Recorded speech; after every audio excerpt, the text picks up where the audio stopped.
protect the civil rights of all Marylanders. Thank you very much. Okay, thank you. When you're not standing, you can actually use the other microphone.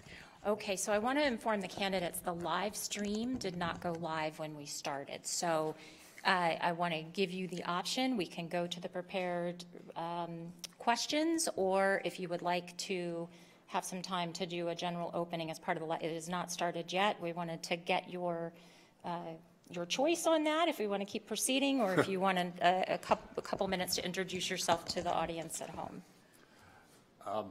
I'm happy to do it again. I got all night. Seems kind of silly to me, but if that's what you want to do, I'll do it again. Okay. Is it live now for sure? I told them that we would wait a second. So if you're going to sit. So it's now live. So now we're live. So I want to welcome those from on the live stream, which I understand was just got working. So the candidates had done their opening statements for a packed crowd here at the ceremonial courtroom at University of Maryland Francis King Carey School of Law, but they want to make sure they have a chance to speak to everyone at home. So we are going to give each candidate 5 minutes for an opening statement. And Mr. Craig Wolf, as the challenger for Attorney General, will have his opening statement first. Well, I guess I can wish my wife a happy anniversary again, since I've done that already once. We can do it again. And again, for those who were out there and missed it, obviously I'm happy to repeat. And it's important, I think, that we do have the opening statements because it does define who we are. Again, I'm a former state and federal prosecutor and counsel to the Senate Judiciary Committee.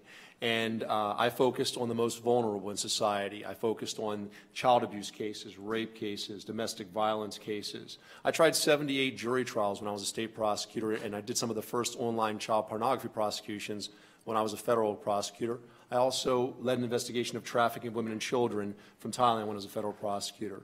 As a Senate Judiciary Committee counsel, I helped coordinate the legislative passage of legislation protecting children from sexual predators. I was a trade association general counsel where I worked extensively with attorneys general from across the country on civil litigation that was moving to the Supreme Court and ultimately did get there in 2005. I've represented businesses for 18 and a half years, including as president and CEO of an organization with a staff of 23 and a budget of $11 million. So I understand the importance of business, and we need business especially if we're hoping to get Baltimore back on its feet again to create good jobs for people in the city. And as I indicated in my first opening statement, that's my second, I'm also a soldier and veteran, having joined the Army after 9/11 when I was 40 years old. And as I indicated before, went to basic training when I was 41, airborne school when I was 44, air assault school when I was 48, and deployed to Afghanistan as part of Operation Enduring Freedom when I was 49 years old as a senior captain. I'm still in the Army, by the way. I had 15 and a half years now, and I'm a major in the Army. I'm hopefully about to become lieutenant colonel if all goes well over the next few months. People ask me why I'm running for office as a Republican in a blue state, and there's not been a Republican in 100 years. And what I tell them is I run to the fight. And what I talk about is when I was in Afghanistan, my roommate and I used to have a debate about what would happen if our buildings were attacked, if our walls were attacked. And I said, well, I would run to the fight. And he said, well, you got to wait for further orders. We had a very small base, and any attack would have been catastrophic. Well, on October 27, 2011, our base was attacked, and I did run to the fight and help defend our base. That's the kind of person I am. And what we have here is obviously a war as well. We've got a war in this state. Baltimore is the murder capital of the country. 37 murders in September alone, 342 last year, the highest per capita in the history of the state. And again, we had, 10 shootings yesterday, or 7 shootings yesterday, 10 people injured and 3 people killed in just one day. We have a serious problem here. The murder rate in Baltimore is the same as Venezuela per capita. We have the opioid problem that has gone up significantly over the past 3.5 years. According to Ben Jealous, 160% over the past 3 years during my opponent's tenure. And we're on track to lose more than 2,000 deaths this year due to the opioid crisis. We have trafficking of women and children, we're 4th in the country. Gun and gang violence in Baltimore, MS-13 and other gangs in southern and central Maryland growing every day. And again, my opponent is more focused on politics, on national issues, not the state level issues that we need to be focused on. He's using taxpayer money and the resources of his office to fight these battles. And when he's not using taxpayer dollars or using the resources of his office, he's making deals with outside firms that have political connections to people that he is associated with in it from a partisan way. By the way, you know, when you're running for Attorney General, you should understand this shouldn't be a partisan job. It should not be a question of what party you're from. It should be whether you're going to put aside partisanship when you become Attorney General and represent all the people, just like Governor Hogan has done, which is why he's endorsed me in this race, because he wants an Attorney General that will work with him, not against him. And that's the idea. When my opponent was a legislator, a delegate or a senator from Montgomery County, which is where he's from, fine, represent Montgomery County. But when you become the top law enforcement officer of this state, you need to cast politics aside and partisanship aside. And he hasn't done that. He's sued the administration many, many times now, many times. And the suits are policy disputes, not legal disputes. And we have 8 congressmen and 2 senators who should be doing that. Look, I'm not going to solve every problem in the state. I won't. But I will work hard every day to solve these problems, to make Maryland safer, to make Baltimore safer. You know, my opponent styles himself the people's lawyer. Well, the people's lawyer would actually go on TV and debate. I'm happy to be here today, but he will not go on TV to debate me in this race. And the people deserve to have somebody answering to them who's the top law enforcement officer of the state, and I will. So I look forward to tonight's debate. Thank you. Thank you. Attorney General Frosh, you have 5 minutes for your opening statement. All right, I'm still Brian Frosh. My wife is still Marcy Frosh, sitting right there. My daughter is still Lainey Frosh. My other daughter is still Alexandra, and she's still in New York and can't be here tonight, which I regret very much. I want to thank again the Republican Club, the Democratic Club, Dean Tobin, and Professor Eisenberg. Thank you very much for organizing this event, and thank you all for being here. I ran for this job to be the people's lawyer. I said it 4 years ago at the University of Maryland Law School. I have found the office to be an incredibly effective tool for protecting Marylanders, for improving their lives, and for delivering justice. Over the past nearly 4 years, we have recovered hundreds of millions of dollars for consumers and for the state of Maryland from predatory lenders like Cash Call, from Wall Street banks like Chase, from cell phone companies like Verizon and Sprint who were putting charges on consumers' bills that they weren't entitled to put, like tobacco companies, and from polluters like Volkswagen. We've made public safety a priority in my office. At the beginning of my term, we set up the first organized crime unit in the history of the office. We have collaborated with state's attorneys, with the U.S. Attorney, with the FBI, the DEA, and the ATF, and we have indicted and put behind bars some of the most dangerous people in the state. I'm talking about drug traffickers, human traffickers, pill mill operators, violent gang members, and drug runners. We have a long way to go, but our office has had an outsized impact. I'm working on many other ways to protect Marylanders. We stopped a nursing home that was illegally evicting its residents and dropping them in unlicensed assisted living facilities and in homeless shelters. We have tackled the injustice of racial profiling, and we help individual consumers every day. As I said in my first opening statement, there is one call that sticks out to me out of the tens of thousands that we get every year, and we recover millions of dollars for consumers through these calls alone. One was from the family of a man who was desperately ill. He needed an organ transplant. He had a live donor who was willing to fly across the country. He had a medical team in place and he had a date for surgery, but there was a serious problem with his insurance policy. It had lapsed. My office had 48 hours to negotiate with the IRS, with the Maryland Health Benefit Exchange, with the hospital, with the insurance company. They were able to put it together, and the life-saving operation went ahead on schedule. We've worked hard on the opioid epidemic. It's both a law enforcement and a public health crisis. We're prosecuting the drug traffickers who are dealing heroin in the streets, and we're also prosecuting the pill mill operators who are selling prescriptions from their medical offices.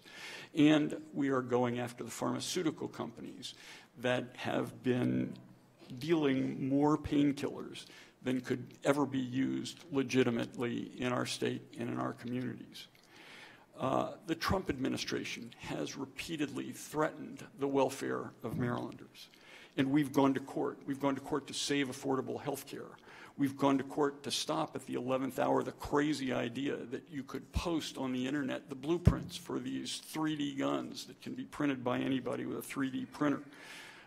We're fighting to keep the laws that protect our air, the laws that protect our water in place, and we are fighting to ensure that offshore drilling doesn't endanger our treasured Chesapeake Bay. You will see sharp contrasts in this debate. I fight to keep the costs of prescription drugs affordable, and my opponent attacks me for it. I fight for gun safety. When I was leading the Maryland Firearms Safety Act through the Maryland Senate, the law that bans the sale of assault weapons in our state, my opponent was rushing out to get one before the deadline and complaining that the background checks took too long. I'm protecting Marylanders from the worst acts of the Trump administration. He says that's political. He also says that Jeff Sessions is a man of great character, and this is the guy who is taking kids away from their parents. I promise you that if you re-elect me Attorney General, I will continue to protect consumers and vulnerable citizens. I will continue to crack down on people who are selling heroin in our neighborhoods and are committing acts of violence on our streets.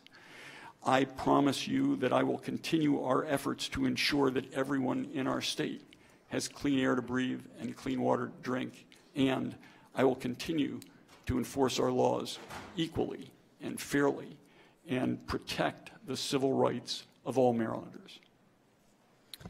Thank you to both candidates. My first question is, you both mentioned the opioid crisis, which has swept the nation and also hit Maryland hard. Opioid overdoses in Maryland increased 4.8% in the first 6 months of 2018. What would you do as Attorney General to address this crisis? And the candidates agreed that Attorney General Frosh would get the first answer, and you have 3 minutes to answer. I would do what we're doing right now. We are, as I said, we are arresting the people that are selling these drugs. We have indicted a number of different gangs that are selling heroin, fentanyl, and we have shut down pill mills across the state. We are, I think, the first prosecutor's office in the state that has convicted somebody who is running a pill mill of being a drug kingpin. Carries a mandatory minimum 20-year sentence.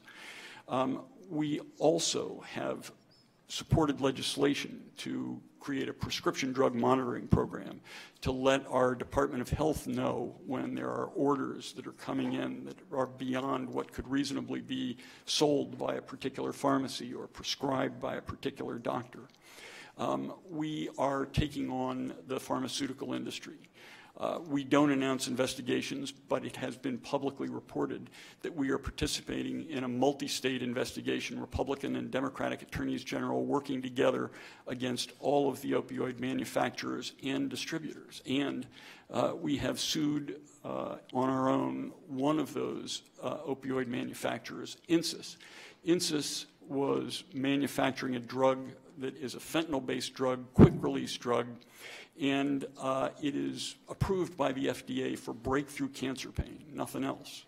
But Insys was marketing it, we say in our complaint, was marketing it to folks who were suffering from back pain, from knee pain, from headaches. And they were, and again, this is what we allege in our complaint, they were paying doctors to prescribe Subsys, their drug. They would pay them to go to a resort and to speak, and they were often speaking to nobody but the folks in their own office or the people who were employed by Insys. They would drop their support if the doctor decided not to continue to prescribe Insys, prescribe Subsys at the rate that Insys thought was appropriate and desirable, and they would pay more if the doctors prescribed more. We also represent the Board of Physicians. So when we find doctors who haven't yet committed crime but may be suffering from addiction themselves, we're the prosecutors before the Board of Physicians, and we seek to pull the licenses of doctors who are a threat to themselves and to their patients. So we are fighting it on a number of different levels, but as I said before, it's extremely important that this be addressed as a public health crisis and that more treatment beds be made available in our state for the folks who suffer from these horrible addictions. It sometimes takes 2 or 3 times through treatment before somebody is able to kick their addiction. Thank you. Mr. Wolf, you have 3 minutes. Thank you. Yeah, the numbers are striking. Again, over 2,000 deaths last year alone. We're on pace to have more deaths this year. The governor asked the Attorney General to do a simple thing. Sue the opioid manufacturers. Go after the ones whose misleading marketing practices led to help fuel this crisis. And at the time he was asked, he was reported in the press as saying, I don't have the resources to do this. That's what he said in the press, okay? Now, he has the ability, again, to sue the administration 25 to 30 times, but when it comes to saving lives in the state, he doesn't have the resources. He says he's involved in an investigation with other attorneys general from out the country. I happen to know personally that lawyers have come to him directly and said they would do the investigation, they'd handle the discovery, they would defray the cost for the Attorney General's office. It would cost them virtually nothing to get this litigation going. We shouldn't have to wait 2 years to start litigation to save lives in the state of Maryland. That's what you need to do. You can't wait for somebody else to take action. You need, as Attorney General, to take action yourself. That's essential, given what the crisis we're facing now in this state. You know, for me, again, you know, he talks about the other types of things he's done. Well, one of the cases he talked about was a pill mill doctor. Well, let's talk about that case, the pill mill doctor. The pill mill doctor was charged with 289 counts, including 2 counts leading to death, of selling 250,000 pills. And that was a good indictment, and I appreciate the fact that Brian did that, I really do. But then he went to the guilty stage. He pled him guilty to 1 count and 5 years in jail, okay? 289 counts to 1 count, leading to 2 deaths to 5 years. You know, a prosecutor, somebody with a prosecution background understands the importance of making an example of somebody. If you want to actually make an example of a doctor, a pill mill doctor, you don't send him to jail for 5 years. He talks about 1 drug kingpin that he's gone after in this state. Does anybody believe there's only 1 drug kingpin in this state? There are hundreds of them.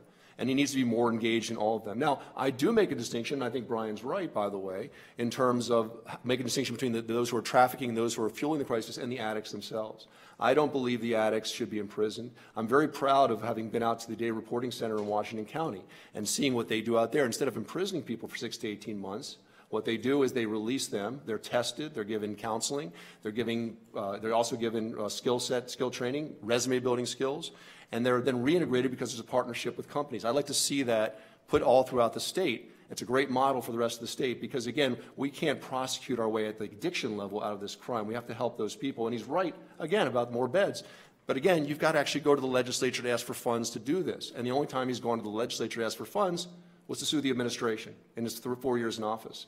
So for me, it's about priorities. It's about setting priorities and actually doing the job. Thank you. Mr. Frosh, you have 2 minutes for rebuttal. Okay, let me start with the last point. I did go to the governor and ask for more people to fight the opioid crisis, and he said no. I did not say that we refused to sue the opioid manufacturers. In fact, I think I just said that we're investigating the opioid manufacturers with most of the other attorneys general in the United States of America. We've sued INSIS. We have asked for outside counsel. We have gone through an RFP process and are about to pick an outside counsel in case the multi-state investigation does not result in either a settlement or a joint lawsuit. You know, the pill mill doctor did get 5 years. That was the top of the guidelines. The Attorney General's office had never had a pill mill case before I came into office. It never had an organized crime unit. We expanded into that area because we were able to work with the local state's attorneys. That guy got 2 concurrent 5-year sentences. He's an old man. The head of that operation was the guy who was convicted of the drug kingpin statute. He got 20 years. And it turns out that the 5-year sentence is at the top of the guidelines. We asked our colleagues in state's attorney's office, we asked what the federal sentence would be. We demanded, the guidelines, by the way, were probation to 6 months in prison. We demanded 5 years. We got 2 concurrent sentences of 5 years against this old addict. Thank you very much. So the next question goes first to Mr. Wolf. Over the past year, Maryland has experienced significant gun violence, from the Capitol Gazette tragedy in Annapolis to the Great Mills High School shooting in southern Maryland to the Aberdeen Distribution Center and to nearly daily gun violence impacting Baltimore City. Of the 343 people killed in Baltimore in 2017, 88% were killed with a firearm, including 295 with a handgun. And just yesterday, 11 people were shot in Baltimore City, 3 fatally. What would you do as Attorney General to address gun violence throughout our state? Well, I would certainly do more than look back on my legislative history. I'd actually do something as Attorney General. And one of the things you have to do as Attorney General is you've got to work with the U.S. Attorney's Office to turn over some of these gun cases to the federal government. Unfortunately, look, for whatever reason, the Baltimore City State Attorney's Office and their actions in the city have not been effective. They're pleading people out to lesser offenses instead of the larger offenses. And so you've got to work with the federal government. Why?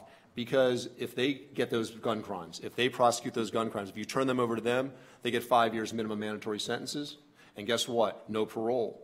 And the problem is that people like the Federal Hill killer, that they caught the other day, or the alleged killer in Federal Hill, he'd given an 8-year sentence recently and got 1 year, actually 1 year in jail. You have to work with the federal government, create a partnership with them to turn over some of the most violent, serious offenders, because our system in the city particularly is failing in terms of protecting its communities and its people. So you've got to work with the federal government. That's the first thing. The second thing, again, that I would do personally is I would definitely seek additional authority to prosecute as well. When we faced the riots 4 years ago, it was a crisis, and the governor brought in the National Guard. Well, we're in a crisis in Baltimore City right now, and I would go to the legislature certainly to seek additional authority to prosecute these cases as well. There's no excuse for what's going on in Baltimore City, and it's been going on for too long. The third thing I would do is actually be in the city and talk to people and work with people in the city. I go into the city all the time now. I go, and Squeaky Kirk is in the second row here. He runs the Ruth Kirk Recreation Center. I've been to the New Shiloh Baptist Church. I've been with Kenny Ebert and others. I've been all over the city to many churches, many different community meetings. Last night, I was at a community meeting that the Attorney General was invited to, and he didn't show up. Okay? I've been over, and where I go, it's the same reaction. Where is the Attorney General? He's not showing up. I haven't seen him in 4 years. I met a woman named Millie Brown. Millie Brown runs an operation called Tears of a Mother's Cry. She represents the mothers of people who've been killed all across Baltimore City. And when I talked to her, when I said, tell me about your background, she said, well, 4 years ago, Brian Frosh came to me. His sister actually spoke to me and asked for my support, and I gave it to him. And I haven't heard from him in 4 years. You need an Attorney General who's present, who's actually going to be in the city working to deal with these issues. And if you need expanded authority, you ask for it and you get it. And you have to be out there doing these things. And the gang problems as well. He has gang authority. You're right. I give you credit, Brian. You formed the organized crime unit. But you haven't utilized it effectively. If you had, you would have law enforcement support now, and you don't. Attorney General Frosh, you have 3 minutes. Okay, I didn't hear anything in there about guns, gun safety, you did talk about gun violence, but no ideas about how to stop the gun violence. I fought in the General Assembly for gun safety legislation repeatedly and successfully. I wonder whether, when the NRA challenges it, if my opponent should be Attorney General, whether he would stand up to them or whether he would fold. He is a Second Amendment guy, and I don't think that he's the person that we want defending our gun safety legislation in Maryland. We work with the U.S. Attorney every single day. We have prosecuted a series of different gangs. I'll give you 2 examples. Recently, we indicted a 13-member gang that was selling fentanyl, heroin, cocaine, ecstasy. They were committing violent acts. What we say in the indictment was that they were responsible for 2 murders. 2 murders by handguns. One of them is the one that my opponent referred to a moment ago. We solved that murder during our investigation. We have a series of different gang indictments where handguns are involved, but we also prosecute people who fail to report that they are not allowed to have a handgun when they go to the state police and seek a permit for it. We've been extraordinarily successful in getting what Maryland has is 5-year mandatory minimum sentences. I don't think that my opponent is aware that under Maryland law, a felon in possession or somebody who commits a violent act with a firearm gets a mandatory minimum sentence. We've got a number of them in our gang prosecutions. We've prosecuted gangs affiliated with the Bloods, the Crips, the Black Guerrilla Family, the Brick Street City Gang. And in each case, guns have been involved. In almost every case, I would say, guns have been involved, and we have been successful in getting those people sentenced. There have been hundreds of them. We've been successful in getting them sentenced to hard time. Thank you. Mr. Wolf, you have 2 minutes for Thank rebuttal. you. I think I did answer the question, Brian. I said to you we would prosecute the people who are committing these gun violations and make sure they get serious time. You know, you answered a question before dealing with the drug crisis. You said you could only get guidelines of 5 years in jail. Well, maybe if you hadn't pled them out to one count of 289, you would know that you'd get a lot more time in jail, because the guidelines are based upon the crime convicted of, not based upon the charges. So had you actually convicted him of crimes resulting in death, maybe it would have been a difference. Instead of 5 years, he could have gotten a lot more time, and you could have made an example of him. In terms of the gun problems in Baltimore City, straw purchases are a big thing, and you haven't done almost nothing on straw purchasers. I think that's important that you go after the straw purchasers, and you really haven't done that. And you talk about the fact that there's a felony in this state, and therefore there is a mandatory minimum. Brian, it's only a mandatory minimum if they use it. If they don't use it in Baltimore City, they end up with a slap on the wrist and they're back out in the streets. And the last thing I'll say about this is, you know, my opponent tried to pass bail reform when he was a legislator. He failed. And he went to the Attorney General's office, and he rigged a backroom deal with the Court of Appeals to change the bail rules. And what's happening now is people are he's instituted catch and release across the state. So now people are being released every day, who are including felons in possession of weapons and drugs, the next morning. Now imagine what that is, what that does to a police officer who's out in the streets every day. He rolls up somebody at 2 in the morning, and the next day they're back out on the streets, selling again, using their guns, selling drugs again. You want to deal with the opioid problem, you want to deal with the gun problem, keep them in jail. But you've let them out. You're more focused on the criminals than you are on the victims. And I've seen the records: rapists, people charged with rape, child abuse, felons in possession, traffickers, released the very next day with nothing other than a promise to appear. You want to stop crime? Get serious about it. So before I go to my next question, I remind the audience, if you do have a question you've written down on the index cards, just kind of hold it up, and the students will be going around while the candidates are answering questions. So.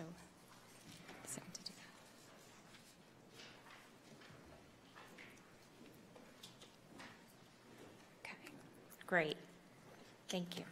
All right, so the next question will go to Attorney General Frosh first, and it is a question about civil rights. So as Attorney General, what would your priorities be with respect to enforcing and protecting the civil rights of all Marylanders? 3 minutes. Well, first of all, let me tell you what we have done. I was the first Attorney General in the United States to roll out guidelines for law enforcement officials all over the state that prohibit discriminatory profiling. Profiling based on race, religion, ethnicity, nationality, sexual orientation, etc. We have followed up on that, been in contact with all of the law enforcement agencies to ensure that they understand what the law is and what they need to do to engage in the routine police activity that they need to do to keep their citizens safe. We have gone out of the way to stand up for people of all communities.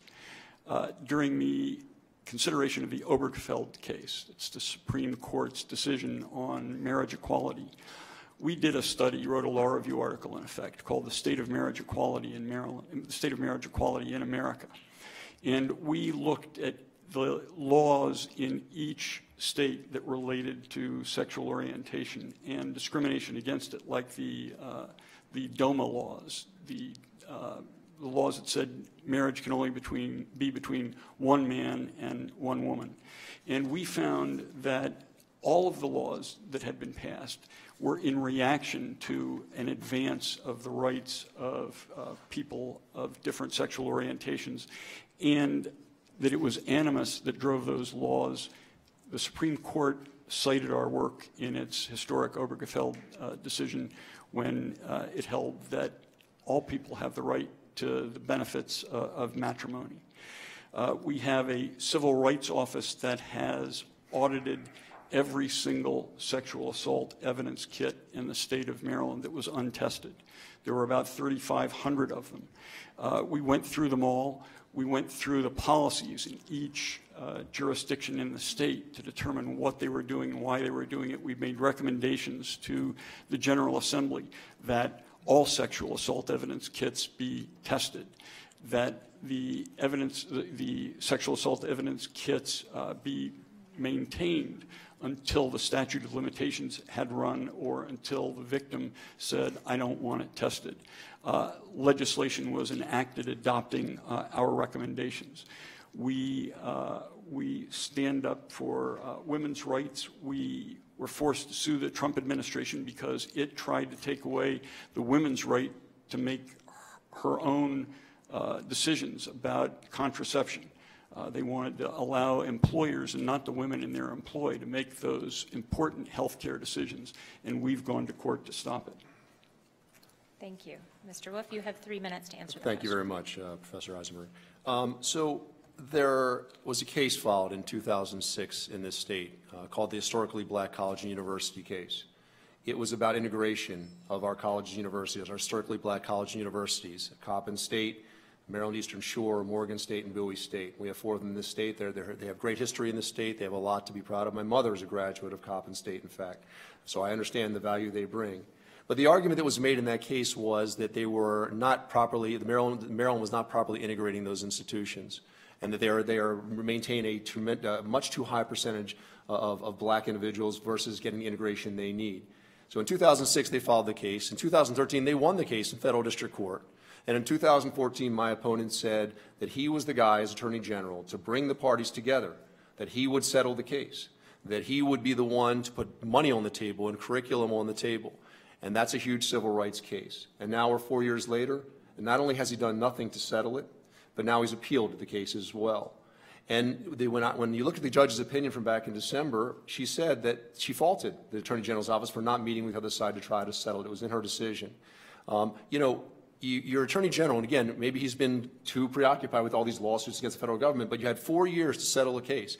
Now, I actually went out to a rally in front of the Attorney General's office on 2 occasions. The second time, my opponent did come out.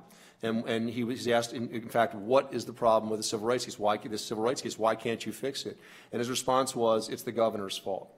It's the governor's fault. It's all about the money and the governor. Well, let me tell you something. The Attorney General is the party to this case. The state is the party to this case. The Attorney General is handling the case. And it's his job to create a settlement before it gets to the legislature and then gets to the governor. And if he doesn't put that settlement on the table, the legislature and governor can't do a thing about it. So for him to blame the governor, it's all politics again. Look, there's no excuse for not spending 4 years and not doing your job that you promised to do, that you promised these communities you would do. Let's talk about another issue about civil rights. Bail.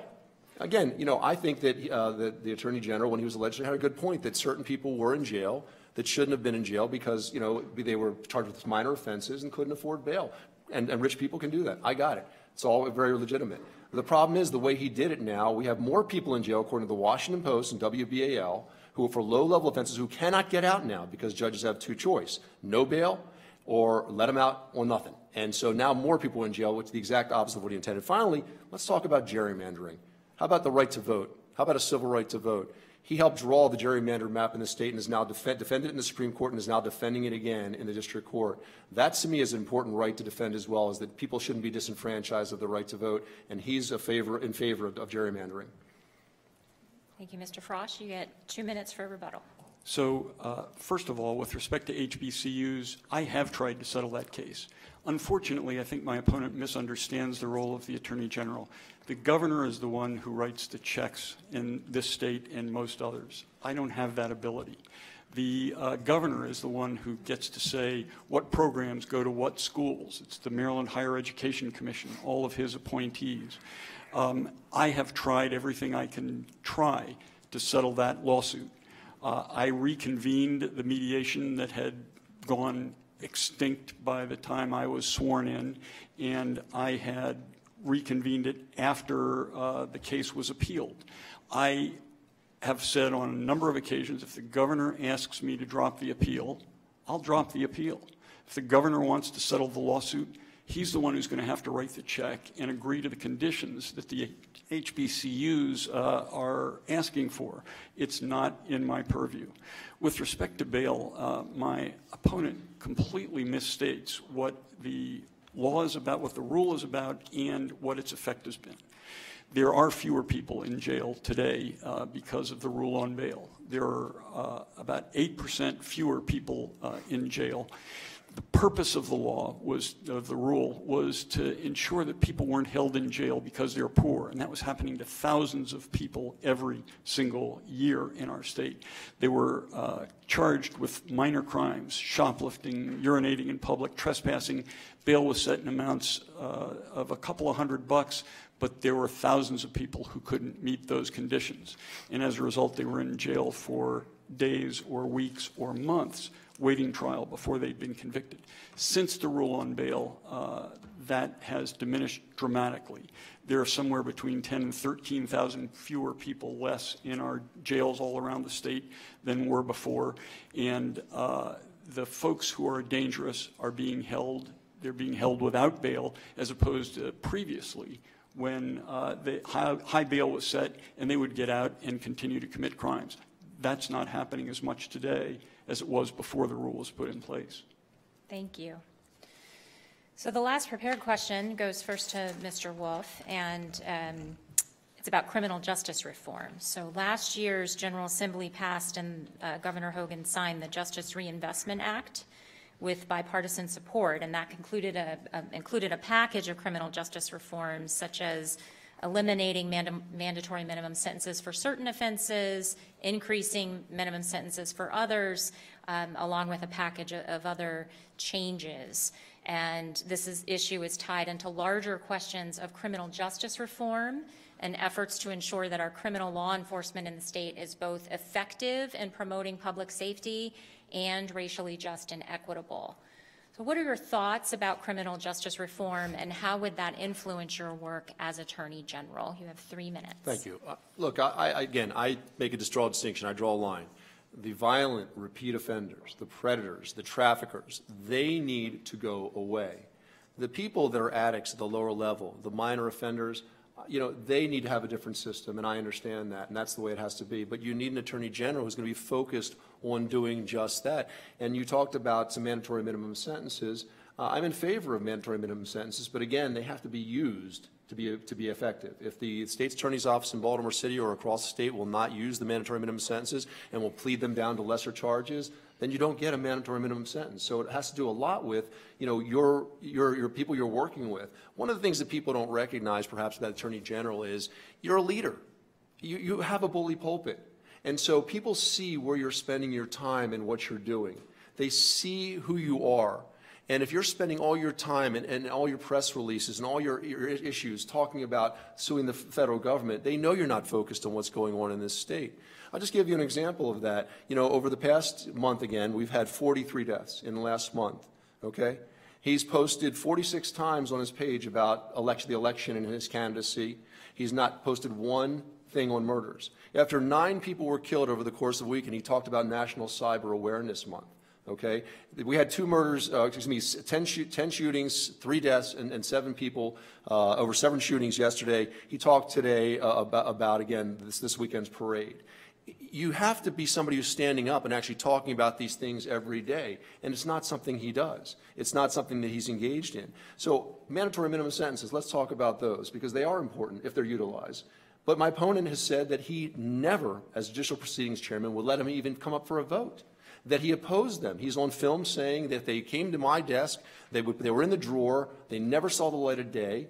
And this includes Jessica's law, which was a law that was designed to protect children from sexual predators and create mandatory minimum sentences. What's worse, perhaps, is he keeps talking about his legislative record. Let's talk about the legislative record with Jessica's law. You were forced to finally, you were one of 3 senators only in the entire body that opposed it. And Mike Miller, to his credit, actually forced you to have a hearing on it. And when that hearing came, you had the witnesses in favor, it waited 5 hours, and then you walked out of the hearing. Now, look, again, I know you care about the criminals apparently more than the victims. I got that. You're focused about people, and you call people, again, who are in jail, you say that, as far as bail reform, they're just in jail because they're poor. No, they're in jail because they are charged by sworn law enforcement officers with committing crimes. Beyond that, of course, is a question of what the proper pretrial treatment should be. But by not going through the legislature, there's no pretrial services and nobody to monitor them, so they're back out on the streets. If you want to make a difference, you got to have these people locked up. You talked about in your statement before, putting people out on the streets that, you want to argue with Washington Post and you want to argue with the WBL, go ahead, but they're the ones who said more people are in jail for lesser offenses. Mr. Frosh, you have 3 minutes. Well, I think my opponent's about 25 years behind the times. Both Republicans and Democrats have figured out that the mandatory minimums of the 80s and the 90s led to mass incarceration, led to overcrowding in prisons, huge budget deficits, and ruined lives. Even people like Newt Gingrich, even people like the Koch brothers and the Republican organization Right on Crime say that justice reform is important and appropriate. And as my opponent said, Governor Larry Hogan agrees. He was a supporter of the Justice Reinvestment Act that was passed 2 years ago. And as chairman of the Judicial Proceedings Committee, I had plenty of votes on plenty of bills that had mandatory minimum sentences. I thought they were not a good idea as a general rule, but I did vote for some of them. On Jessica's Law in particular, I thought the legislation was redundant. The sentence for that crime was already life in prison. My office has led in fighting crime, unlike any other Attorney General in Maryland. We are the first AG's office to have an organized crime unit. We're the first to use the gang statute to prosecute and convict members of the Bloods, Crips, Black Guerrilla Family, and other local gangs. We're the first AG's office in Maryland history to prosecute human trafficking. We broke up a ring where they were luring young women from all over the country to Maryland on the back pages of the internet. In one particular case, they physically abused one of these women, sent her to the hospital, then went after her, dragged her out of the hospital, threw her in a car, drove her to North Carolina, took away her wallet, her credit cards, her money, and dumped her there. We found out about it because she called 911 trying to get back to Maryland, to her captors. We were able to indict and put behind bars the folks who were responsible for that. We're also the first AG's office ever in Maryland to prosecute pill mills, and the first AG and perhaps the first prosecutor in the state of Maryland to convict a pill mill operator of being a drug kingpin. So we have been very aggressive on prosecuting those who commit violence, those who sell drugs in our state. And the reason we've been successful is because we've been able to partner with state's attorneys. We've been able to partner with the U.S. Attorney. We've been able to partner with the FBI and the DEA. They bring us cases because they know that if it's a complex, difficult, multi-party case, we'll give it the attention it deserves and we'll bring the bad guys to justice. Thank you. Mr. Wolf, you have 2-minute rebuttal. Thank you very much. Look, I'm a fan of criminal justice reform if it's done right, if it's done with the legislature. Doing bail reform in a backdoor deal with the Court of Appeals is absolutely the wrong way to go, because they can't themselves budget for pretrial services. They can't take money to make sure that the people who are released are actually being monitored, and they're not being monitored. And I've seen hundreds of records now over the course of this campaign, again, of people charged with child abuse, rape, felons in possession. You want to talk about dealing with guns? We should not be releasing felons in possession of guns, and we're doing it every day in this state because of your bail reform and what you led to, okay? So criminal justice reform is all well and good if it's done appropriately and through the legislative process, not backdoor deals between the Attorney General and the Court of Appeals and his friends over there. Now, again, he talks about Jessica's Law. Fine, okay, he says he's against mandatory minimum sentences, and that's part of his deal. But he actually said, and he's got to explain why it is that he said he never let them see the light of day. He put them in the drawer. And that's an Annapolis term for means that he didn't even let his fellow Democrats debate them when they wanted to. That's what it means, okay, as Judicial Proceedings Chairman. And then he keeps talking about what a great prosecutor he's been over the past several years. And I give him credit where credit is due for the cases he's bought over the last couple of months, but that's an election year thing. And here's the deal. if you have been so attentive to the criminal justice needs in the state, if you have been such a great prosecutor, why is it that you've lost law enforcement? Why is it that the Maryland State FOP and their 21,000 members, the line people, the one on the ground every day who deal with the fallout from your bail reform, who deal with the fallout from your actions as Attorney General or failures to act as Attorney General, why are they supporting me? Why are 19 of the 24 sheriffs supporting me, Democrats and Republicans? Why are the majority of state attorneys supporting me and not you, and many Democrats are not supporting, including Scott Schellenberger in Baltimore County? You know, this is the thing, this is the problem, is that, you know, you have to explain that, Brian, because if you've done such a bang-up job, they should be behind you. And you know what? They would be if you had done your job properly over the last 4 years. So thank you. So this is a question from the audience, and it'll go first to Attorney General Frosh. And it's a question about sexual assault. So sexual assault is a very huge topic right now, nationally and in the state. How will you protect women and female students in our university systems, on our streets, and in violent relationships? You have 3 minutes. First, I want to say that there isn't a single Democratic state's attorney that supports my opponent. Scott Schellenberger has endorsed me, and in fact, Scott Schellenberger, I spoke to last night, he said that he opposed the bail reform measure that we supported. It wasn't a backroom deal. It was held in public. There were public hearings before the Rules Committee, before the Court of Appeals. They made their decision in open session. And Scott Schellenberger opposed it. He's a friend, but he thought it was a bad idea. He's a convert. He's seen it in action for the past year and a half. He now supports it. He opposes any effort to roll it back. He thinks it's been a great success. With respect to sexual assaults, as I said, we have reformed Maryland's procedures and laws in the area of sexual assaults. Before our office was engaged, there were sexual assault evidence kits that were being piled up across the state, not tested, no action taken against the perpetrator, no action taken, period. As I said, we recommended to the General Assembly that every single kit be tested unless the victim specifically declines to ask for the kit to be tested.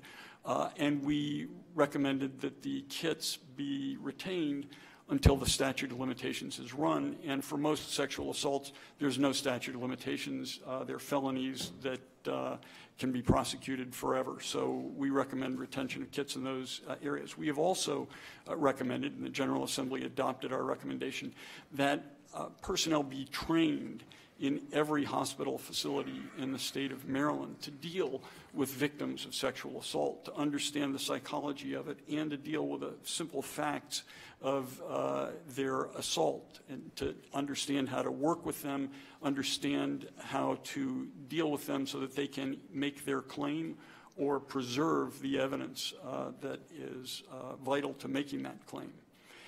We also counsel all of the universities in the state of Maryland. We represent them all. And we have worked with all of them on their Title IX guidelines to make sure that they are not treating either sex, men, women, or anybody else unfairly. They're not balancing the wrong way when it comes to a dispute between a man and a woman, that they give equal consideration to the rights of both sides, and they all have Title IX policies in place that we recommended and that comply with the law. Thank you. Mr. Wolf, you also have 3 So minutes. just getting back to one of his earlier points, when I talked to Scott Schellenberger earlier this year, he said he wouldn't support my opponent. More importantly, he was actually at a forum with me about 2 months ago where he was complaining left and right about the bail system. So I don't know what has happened since then, but I know what he said and what he did several months ago, and I can't get him beyond that. Let me tell you about, in terms of sexual assault, in terms of protecting the most vulnerable. That's what I've done for most of my career as a prosecutor. I focused on child abuse. I focused on sexual abuse. I focused on rape and domestic violence. Okay? To me, these are serious matters, and you must focus them. I led an investigation of trafficking of women and children from Thailand. I've handled some of the first child pornography cases online. This is where I was trained to do. This is my background. I will bring those skills to the Attorney General's office and work hard on trafficking cases because, again, you know, my opponent has said he's done a trafficking case. Well, there's not just one case of trafficking in this state. It's happening. We're fourth in the country in trafficking of women and children per capita. that's going on every day. And MS-13 is a large part of that problem. And again, my opponent seems more fixated on protecting criminals who are here illegally than actually going after them. He's in favor of sanctuary cities. So just to deal with that, they're one of the big problems in terms of dealing with women, they're trafficking on the streets, and yet he wouldn't want to purport them and remove them from our system. As far as the sexual abuse in general and protecting people, you know, the Catholic Church had a very big report that came out from Pennsylvania alleging hundreds, if not thousands, of victims in Pennsylvania. And there were ties to Maryland in that report. And so those victims and representatives came to Brian Frosh, and they emailed him, and they called him, and they emailed him, and they called him, and got no response from him or anybody on his staff. If you want to be sensitive to sexual assault, you might want to return the calls and the emails, but he didn't. So they came to me. They actually came to a candidate for Attorney General, and they said, what can you do to help us? And I issued a press release saying, calling upon the Attorney General to in fact open an investigation in Maryland to doing this. His response in the Baltimore Sun at that time was fairly clear. We don't report about investigations. We don't talk about investigations. Yet just several weeks ago, he is now telling people, well, we actually put a link up on the page where you can report. By the way, it's not geared towards the Catholic Church. Any sexual abuse, he now put a link up to allow reports. But let me tell you something. That's not an investigation. That's somebody coming to you and giving you stuff, okay? An investigation is convening a grand jury. An investigation is interviewing witnesses. An investigation is issuing subpoenas. And, you know, when people come to you asking for your help and you're not there and you don't respond to them, Brian, that's a real problem if you say you're real sensitive about these issues. Mr. Frosh, you get 2 minutes rebuttal. Well, I don't know when you talk to those people. It's like Donald Trump saying, many people are saying, Audience, we can't say what we're doing with the Catholic Church except what's been made public. And what's been made public is what's on our website. We have a link for victims of sex abuse, child sex abuse, to report it. What's also been made public is that Bishop Laurie has written to all of the priests in the Archdiocese of Baltimore, asking them to cooperate with the Office of the Attorney General and reply to our subpoenas. Now, you know, my opponent continues to misrepresent a number of different things. The idea that Democratic states attorneys have endorsed him is a misrepresentation. Not Scott Schellenberger, not anybody else, and he knows it. With respect to sexual assault, let me just tell you about another one of our cases. And this is really a sign of the times, an unfortunate one. A woman who worked in a restaurant was raped by a coworker. And the coworker was charged, brought to jail. She said the lawyer for the defendant called the husband of the rape victim and said, listen, we should work this out. My guy is here without papers. Your wife's here without papers. ICE is going to be in the courtroom. If they're both in the courtroom, she's going to get deported too. He then asked to meet with the husband, asked to have it secret, made him put his cell phone at the front desk, had the same conversation saying under Trump's laws now, you know, they're both going to get deported. We'll pay you not to show up. Fortunately, the husband had made his way to our office first. We wired him up. We've now indicted the lawyer. We indicted the interpreter who was there with him, and they're both facing very serious charges. We take rape and sexual assault extremely seriously. Thank you. So this is another audience question. It'll go first to Mr. Wolf. What is the single greatest threat to Maryland that you believe you can mitigate as Attorney General? Well, I think given the 2,000 plus opioid deaths a year, that's the single greatest threat to life in Maryland right now. And so that is something you have to focus on. But right behind it is the murder rate in Baltimore and what we can do about that. So again, as Attorney General, I think you need to be a leader. You should be out there talking about this every day, not talking about National Cyber Awareness Month, okay? And you have to actually be in the city every day, actually going to meet with people, going to the churches, going to the communities to understand what the problems are. And that's part of being in the bully pulpit. That's part of what the Attorney General should be doing. You know, it's funny, he just made a statement about Trump. Again, everything is about the federal government with him. Everything's about national with him, okay? Everything's about state with me. Everything's about focusing on this state. He wants to make everything about Washington. I want to make everything about this country, this state, excuse me, and what's going on in this state. You know, I don't really care what's going on in Washington. Some people love the president, some people hate him. You know what? I don't care. I want to focus on what's going on in this state right here, right now. Okay? Because that's what really matters right now. That's what actually matters in the state. So, you know, if you've got 2,000 people dying a year, you need to be focused on that. One of the things he said in response to the opioid question recently was basically, well, we're actually just now doing an RFP for attorneys in case the national investigation falls through. Well, again, I've talked to people in the field who've actually offered 2 years ago to lead the litigation against the opioid manufacturers. The facts are largely known here. There's not a whole lot to discover here. You can do discovery, but you know it's not very hard to bring a lawsuit these days. He's done it 35 times. He knows how to do it. Okay, so you bring a lawsuit against the opioid manufacturers and you recover money. And you know what that money's used for? How about this? To take care of funding some of the long-term facilities that he says he wants. To take care of funding the recovery centers that we need and the additional rehabilitation. We are short of cash in this state. We need to have those types of facilities. But if you don't take the basic action to go after the people who cause and fuel this crisis, then you're not doing your job. And again, part of the problem is what's going on the streets. And the people that are being killed are part of drug wars. And if you go and take a pill mill operator and give him 5 years in jail, that's not sending a message to anybody. He's going to be out in a year and a half. We said the guidelines reaching less than that, right, Brian? So he'll be out even sooner than that.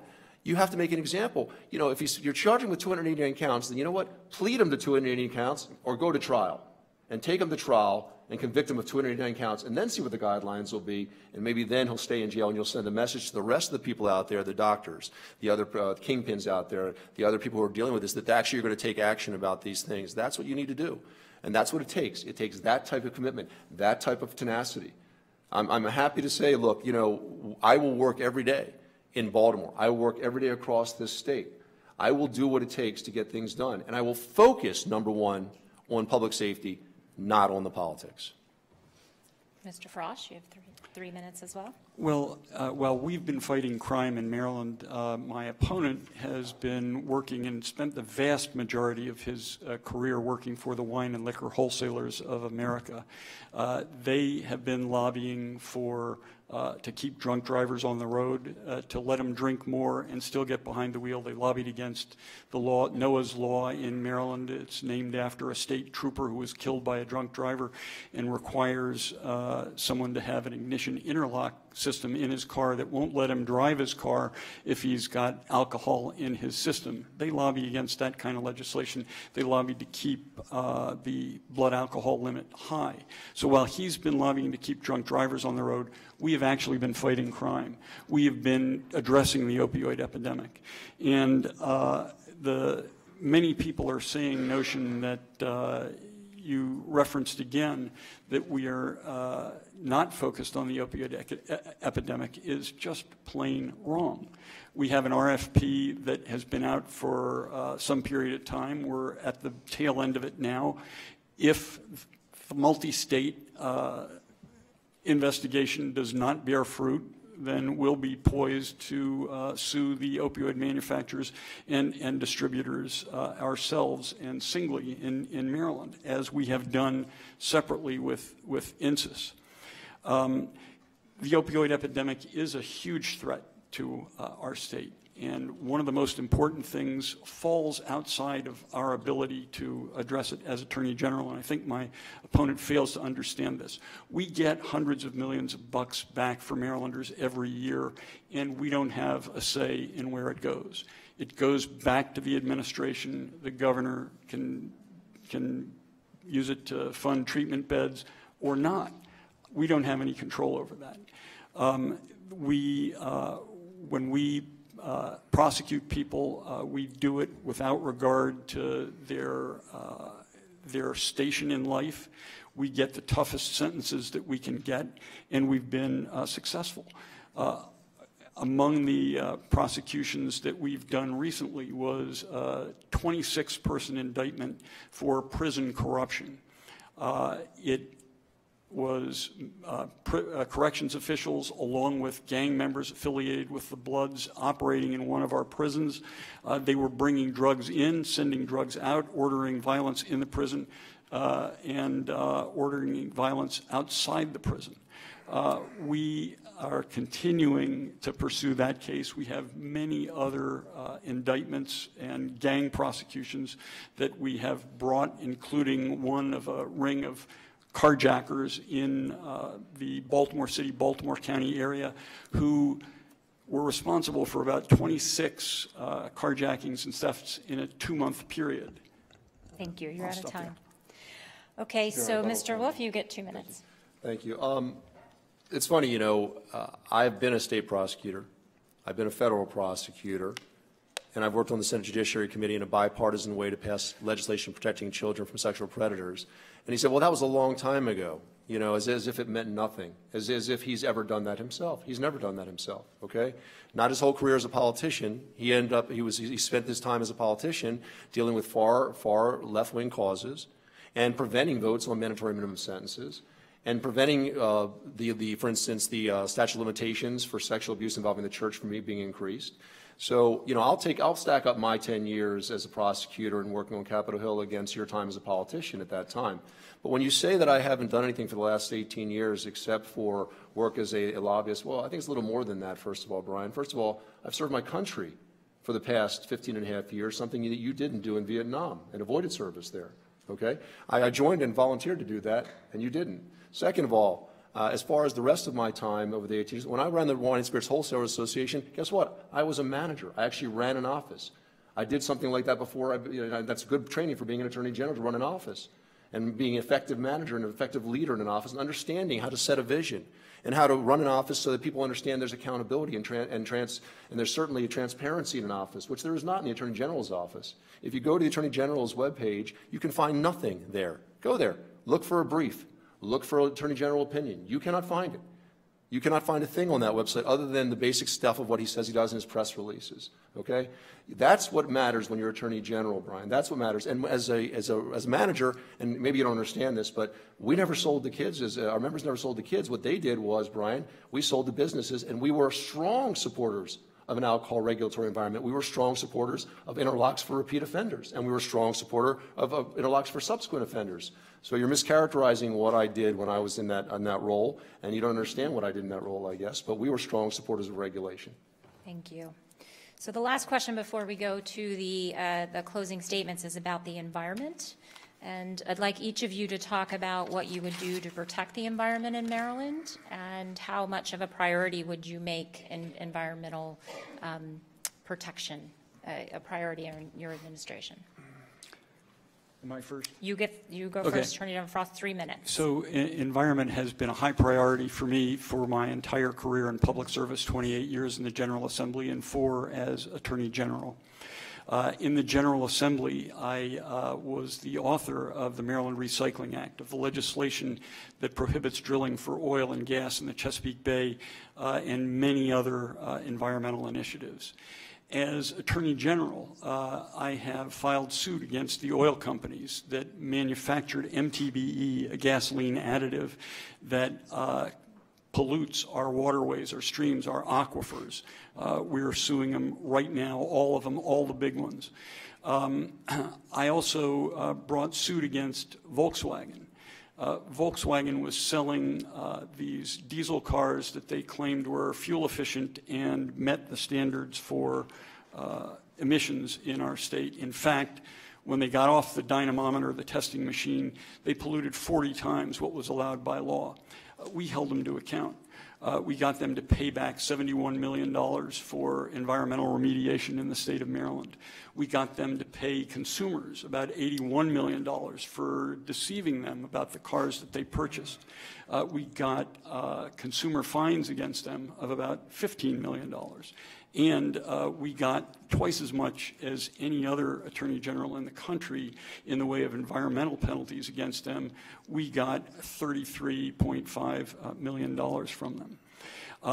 We also, and my opponent says that this is political and a waste of time, but Secretary Ryan Zinke proposes to allow offshore drilling right off Maryland's coasts, right at the mouth of the Chesapeake Bay. That's an extremely dangerous proposition. We've been fighting it, we've been commenting it, and we are prepared to sue if they try to do it. We have fought the actions of the Environmental Protection Agency on a number of other fronts because the EPA has refused to enforce and torn apart the regulations that President Obama put in place that protects us from air emissions, protects us from greenhouse gas emissions, from cars, from trucks, from power plants, from oil rigs. They won't enforce any of that. And we've brought suit with other attorneys general across the country to force them to stop the pollution. We have sued EPA also for failing to force the states that are upwind of us, Indiana, Pennsylvania, Ohio, and Kentucky, from sending their dirty air our way. They have power plants with the equipment on them right now to clean up their pollution, and they won't run the equipment, and EPA won't force them to do it. We've taken them to court. We've taken the EPA to court to make them do it. Thank you.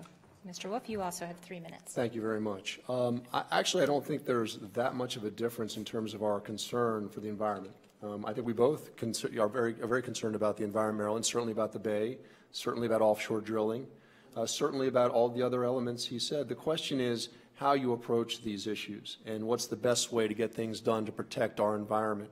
Now, the biggest damage that's being done to the Bay right now is runoff that's coming over the Conowingo Dam from Delaware and New York and Pennsylvania.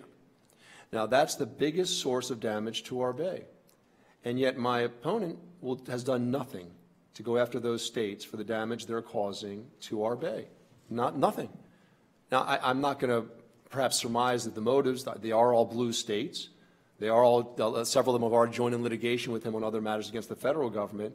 But if he's prepared to go after the federal government for the downwind pollution that's coming from the Northeast, he's prepared to go after the federal government for that, why won't he go after the other states for the more severe damage that's going on the Bay from upstream in Delaware, Pennsylvania, and maybe you can explain it to me, Brian, because I don't understand it. Then, as far as your issue dealing with offshore drilling, which is most interesting to me is, I think we both agree we don't want offshore drilling, and Florida actually got them to stop. He got the federal government to stop it. They're not going to do offshore drilling in Florida. That's a great thing. Why do you think it is that we're not getting the federal government to stop their plans to drill off our shores? Why do you think that is? Well, when you were at a hearing back in February, Brian, you were asked about that, and you said you took a piece of paper and you wrote out a waiver to allow no offshore drilling in our state, and you handed it to the person up at the top, and you said, why don't you give this to Ryan Zinke, the Secretary of the Interior, because I can't get a meeting with him. There are costs to suing the government every day. There are costs to not working with the government and always opposing them on everything from who's staying at a hotel in Washington to a census question to our tax returns that even think Progress called the most stupid lawsuit again that they've ever seen. I mean, there are costs to that. The government can give and they can take. We were supposed to potentially get the FBI headquarters in Maryland, and guess what? It's not coming to Maryland. So there are consequences to what you do. Perhaps if you weren't always suing the administration, you might get more cooperation out of them and actually get them to offer the waiver they gave to Florida. You said in your hearing, by the way, the Rules Committee hearing, when you were asked about this, when you were asking for the power in the first place to go after the federal administration, you were saying, well, I don't think this is going to be a problem with dealing with the federal government. This won't hurt us. Well, it has hurt us. We haven't gotten a waiver for offshore oil drilling. That's a real problem for me. Mr. Frosh, you have 2 minutes. I didn't hear any solutions there, but let me say that my opponent is dead wrong about the water coming over the Conowingo Dam as the biggest source of pollution in the Chesapeake Bay. It just is not. It's probably 4th or 5th on the list. Air deposition is much more. Nutrients from agriculture are much more. Stormwater runoff is much more. And the effluents from sewage treatment plants account for much more. And the governor has not authorized me to sue New York or Pennsylvania. In fact, he has written me a letter and said, look, you should consider doing that. I want you to come up with some theories, but I am going to negotiate with the governors of New York and Pennsylvania before I'm going to authorize you to do that. And I can't sue them without his authorization. You might be interested to know that since you're running for Attorney General. The notion that you can't find on our website anything about our opinions or about what we're doing or information is silly. You ought to check it out sometime. It's marylandattorneygeneral.gov.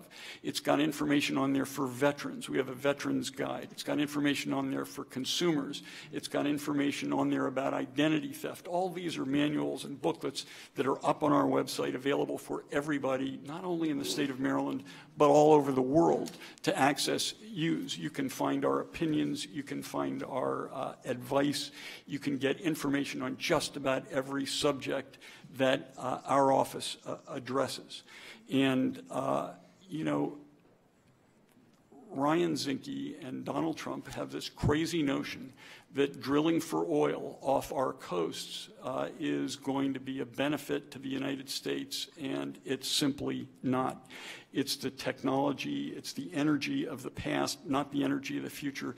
The Chesapeake Bay is far too important to us to allow them to play Russian roulette with it. Thank you.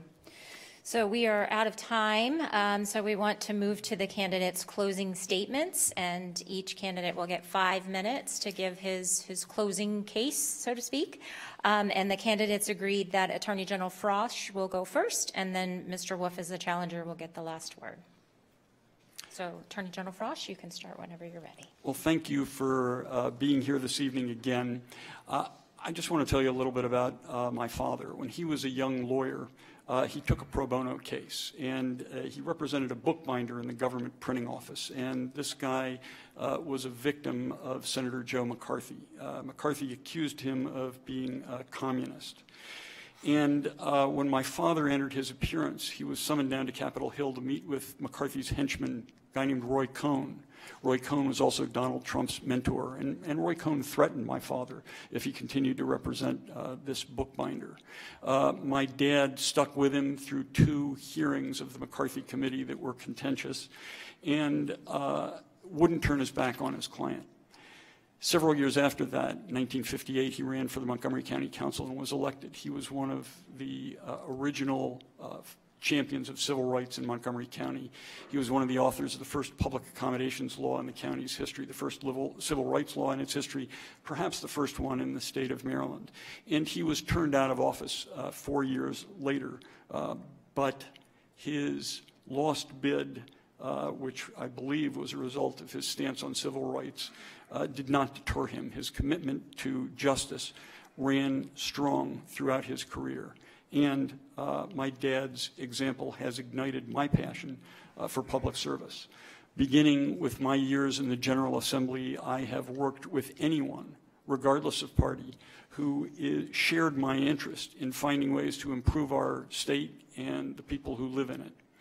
As a legislator, I worked hard to make Maryland safer by sponsoring and advocating for laws that put bad guys in jail, that protect victims of domestic violence, and that I wrote laws that protect us, protect our environment, like the Maryland Recycling Act, the law that bans oil and gas drilling in the Chesapeake Bay, and I sponsored and was successful in getting passed laws that make us safer from guns, the proliferation of guns that has plagued our communities and our state. I sponsored laws that protect our kids from toxic chemicals and from violence and abuse, and I championed marriage equality and many other civil rights initiatives. All those efforts have continued during my tenure as Attorney General. I've spent 4 years protecting Marylanders and standing up for folks who fall victim to predators, who try to steal their life savings, protecting their health care, and we have engaged with the Trump administration. Saving the Affordable Care Act is vitally important to 450,000 Marylanders. They won't get health insurance without it. There are millions more, somewhere between 1.5 and 3 million more, who have pre-existing conditions, who will have to pay either an extraordinary amount more for their health insurance or won't get health insurance at all if Donald Trump and Jeff Sessions are allowed to undermine the Affordable Care Act. In sharp contrast, my opponent has spent the vast majority of his career working for the liquor industry. And while he denies that they have fought against ignition interlocks for drunk drivers, they have. And while he denies that they fought against blood alcohol limits that are higher, that allow people to drink more and not get convicted of drunk driving, that's what they did. My opponent confuses the job of Attorney General with that of the state's attorney. He offers no visions for protecting consumers from predators that steal their life savings. He's got nothing about seniors who are victimized by shoddy nursing homes. He's got no ideas for people who are in danger of losing their health insurance. And he's got nothing when it comes to keeping our air clean, our water clean, and protecting the Chesapeake Bay. There are 20 Republican attorneys general who have sued repeatedly to void the Affordable Care Act. Whose side is he going to be on? You haven't heard that tonight. Is he going to stand with the attorney generals, the Republicans, who think that it's okay to post the blueprints for 3D guns on the internet? Is he going to challenge the NRA when it challenges our firearm safety laws? Is he going to go with them, or is he going to stand up for us? Look, there are a lot of things that remain to be done in the state of Maryland to protect folks, to keep them healthy, and I am very proud of the progress that we have made since I've been Attorney General. I can promise you that if I am reelected, I will keep up those fights, and I will continue to fight for justice. Thank you. Mr. Wolf? Thank you very much. Look, Maryland needs an Attorney General who is focused on the problems in this state, not in Washington. Not in Washington. He asked me, he just made a statement, am I going to go with the other Republican attorneys general and go sue all over the place? The answer is no. And do you know why? Because that shouldn't be what they're doing, what they should be doing. They should be focusing on their states as well. I have no loyalty to anybody other than this state and in a nonpartisan way representing this state.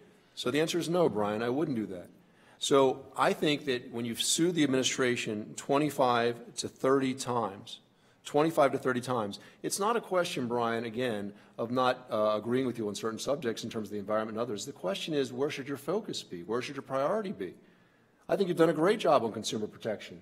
I have no problem with it. You asked me whether I have a program because I wouldn't change anything in terms of consumer protection other than be more aggressive in terms of protecting. But I mean, I thought that you've done a good job. So you asked me why I have no program. The answer is because I give you credit where you've done a good job. The problem is, where should the focus of the office really be every day?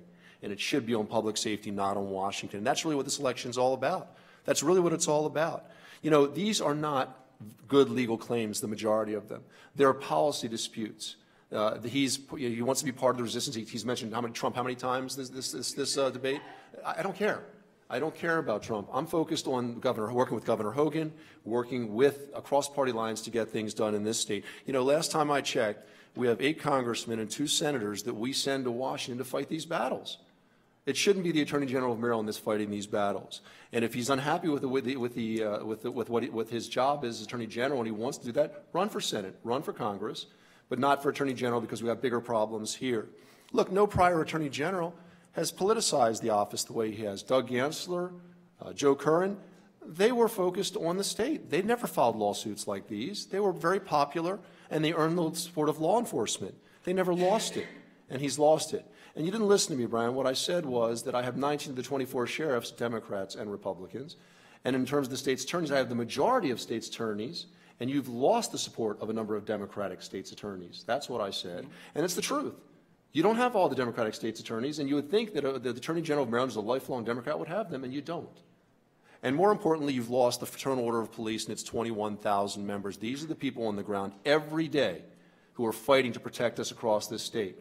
I think we should listen to them. If they don't think you're doing your job, I'd rather trust them than you, Brian, on this one, okay? I'm sorry, but I don't. I think I'd rather listen to them. Look, my opponent and I are different people. We're just different people. He defends gerrymandering. I think we should have actually a proper map drawn in this state so it doesn't disenfranchise people. He refused to sue the opioid manufacturers. He's admitted it. He says he has a fallback problem. But you know what? 10 to 12 counties have already done it in Maryland because the Attorney General hasn't done his job yet on that one. Okay? He refused to defend the Peace Cross when the governor asked him to do it, when it went to the district court, the circuit court, the en banc, and then when it comes to the Supreme Court, he says he's going to protect the Peace Cross when it's really probably too late. So what changed? Well, the law didn't change. The facts didn't change. No, it was a calendar year. And by the way, he's not really defending the Peace Cross, the underlying issue of whether we should be able to pay for support of religious symbols that are memorials for what were dead. He's simply trying to send it back on other collateral grounds. He refused he did not settle the HBCU lawsuit as he promised to do to bring the parties together. He said he would put money and curriculum on the table, not the governor. He said he would do it, and he hasn't done it. And he won't go after his friends in New York and Delaware and Pennsylvania for the kind of wingo things. Look, you said the governor told you to look into it, Brian. Well, guess what? You say you don't have authority to do it? Well, you got authority to sue the federal government. Guess what? You can go to Annapolis and seek authority to do this as well. You know, look, we're a study in contrast. Like I said, we agree on certain things. Certainly we all care about the environment. I think, again, he's done a great job on consumer protection. I wouldn't fault him on that at all. But look, the things we have in common are very limited, other than we both like the Grateful Dead. I can tell you that. We both love the Grateful Dead. But look, he's a career politician. I am not. He's never prosecuted a case himself. I have over 85 jury trials and hundreds of bench trials. He doesn't work in a bipartisan fashion. I've always worked in a bipartisan fashion and always will. He is focused more on protecting the criminals, and I'm more focused on protecting the victims of crime. I will work with the governor. He's actively opposed the governor. I've fought for my country in a time of war. He did not fight in Vietnam, okay? So I've argued all along that he hasn't done his job as Attorney General, and I got unimpeachable proof that he hasn't done his job. Brian Frosh goes around telling everybody that he hasn't done his job. He says in his I quote, "I am not doing the job I ran for," and then talks about every lawsuit he's filed against the administration. He admits exactly what I've argued all along. In 2014, he told John Carden when he was running against him, a man who doesn't do his job doesn't deserve to get promoted. He hasn't done his job. He shouldn't be reelected. It's time for change in Maryland. It's time to create a safer Maryland together, and I'm the guy to do that. Thank you. We have a round of applause for both candidates now.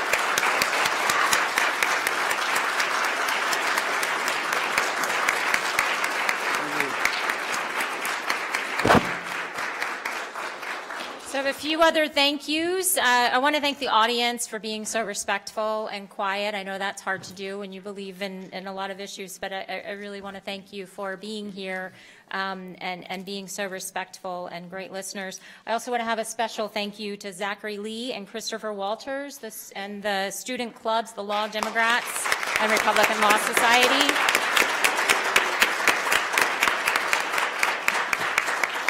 I think this debate and what the law students have done really are a model of thoughtful and civil democratic discourse. So we all in the room have a lot to think about. So I just want to encourage everyone to get out and vote. Thank you very much for being here. Thank you, President. Thank you.